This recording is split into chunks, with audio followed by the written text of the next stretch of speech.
Has this ever happened to you? You're playing your favorite Magic the Gathering commander deck, like Edgar Markov, or Prosper Tomebound, or Walmart version of The Mandalorian. It doesn't matter. If you win enough games, eventually, your opponents will crown you as Archenemy. What does this mean? Well, your deck is scary. You're now the bad guy. If I have removal or counterspells, you are now the main target for such things. Let's look at an example so we can all understand. Tergrid, God of Fright, is 3 black for a legendary creature, God 4/5, that says whenever an opponent sacrifices a non-token permanent or discards a permanent card, you may put that card from a graveyard onto the battlefield under your control. Now, why does Tergrid automatically make you the archenemy at most game tables? While Tergrid does some things that upset your opponents, it encourages you to make them discard. I like having a full hand of cards. Oh no, the Tergrid player made me discard all of them and now gets insane value out of it. I should probably remove them as soon as possible from the game, from the table, etc. Tergrid is an archenemy card, which makes sense. But when you're the archenemy, there are 2 roads we can take, as Robert Frost always talks about. The first road is that we can beg, we can politic, and we can lie and mislead our opponents about our deck. Oh no, please, I promise you, it's not that kind of a Traxa deck.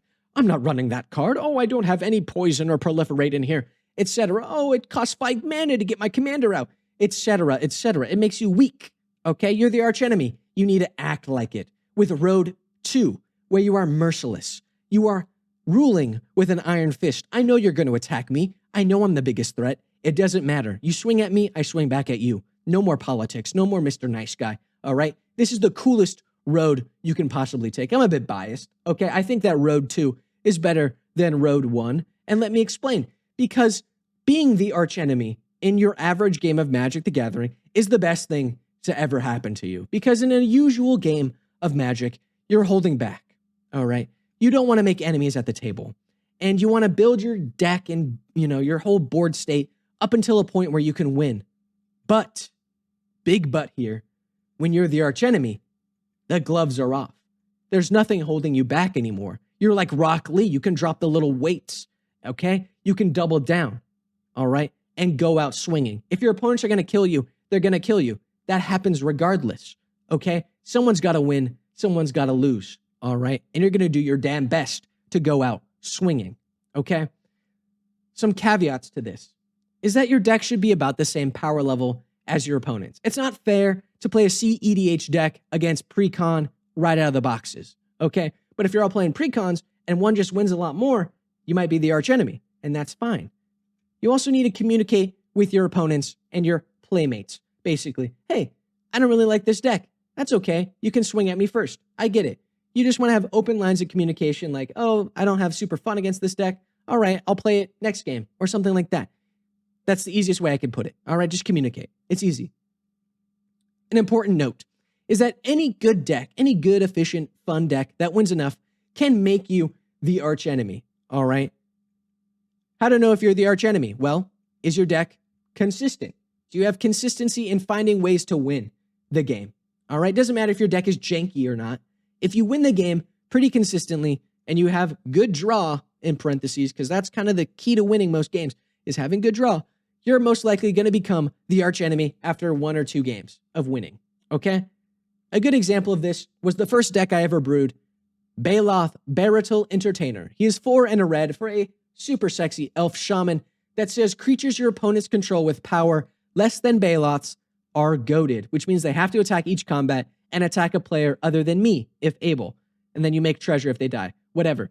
I added the background of Noble Heritage, where basically your opponents can put 2+1 counters on a creature they control, and if they do, I gain protection from that player until your next turn, so they can't target me, deal damage, or enchant me. It's really fun, but it became the archenemy deck very quickly because I made my opponents fight each other, and that's pretty much it. I took away some player agency.